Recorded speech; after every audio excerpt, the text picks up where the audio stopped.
Welcome back. Hyderabad అభివృద్ధిలో వేగం పెరిగింది. ముఖ్యంగా Hyderabad metropolitan development authority HMDA ఈ ఏడాది కాలంలో ఇచ్చినటువంటి నిర్మాణ అనుమతులు పొందిన ఆదాయమే ఇందుకు నిదర్శనం.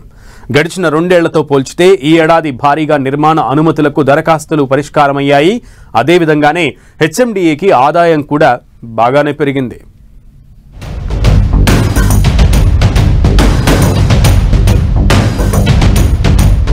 Hyderabad metropolitan development authority HMDA అనుమతులు ఇవ్వడంలోనూ ఆదాయం పొందడంలోనూ భారీగా వృద్ధి రేటు సాధించింది. గడిచిన 2-3 ఏళ్లతో పోల్చితే ఈ ఏడాది 9 నెలల్లో భారీ వృద్ధి నమోదు చేసింది. ఈ 9 నెలల కాలంలో 88 లక్షల చదరపు మీటర్లకు పైగా నిర్మాణ ప్రాంతాలకు హెచ్ఎండిఏ అనుమతులిచ్చింది. గతేడాదితో పోల్చితే ఈ ఏడాది అనుమతుల జారీ 137% పెరిగింది. వచ్చిన అప్లికేషన్లలో 6,000కు పైగా పరిష్కారమయ్యాయి. అనుమతుల కోసం వచ్చే అప్లికేషన్లు 2024తో పోల్చితే ఈ ఏడాది 18% పెరిగింది.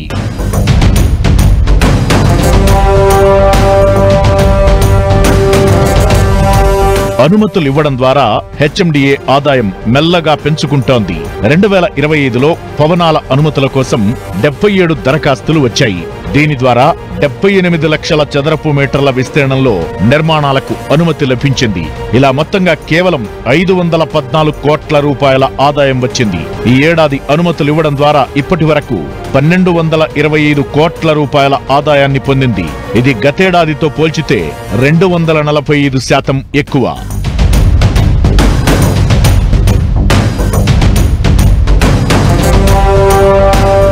హెచ్ఎండిఏకి వస్తున్న దరఖాస్తుల్ని ఎప్పటికప్పుడు పరిశీలించడం, అధికారులు జవాబుదారీగా వ్యవహరిస్తుండటంతో అనుమతుల్లో వేగం పెరిగింది.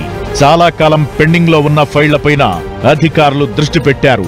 30 రోజుల కంటే ఎక్కువ కాలం పెండింగ్ లో ఉన్న ఫైళ్లను క్లియర్ చేసేందుకు ప్రత్యేక శ్రద్ధ చూపుతున్నారు.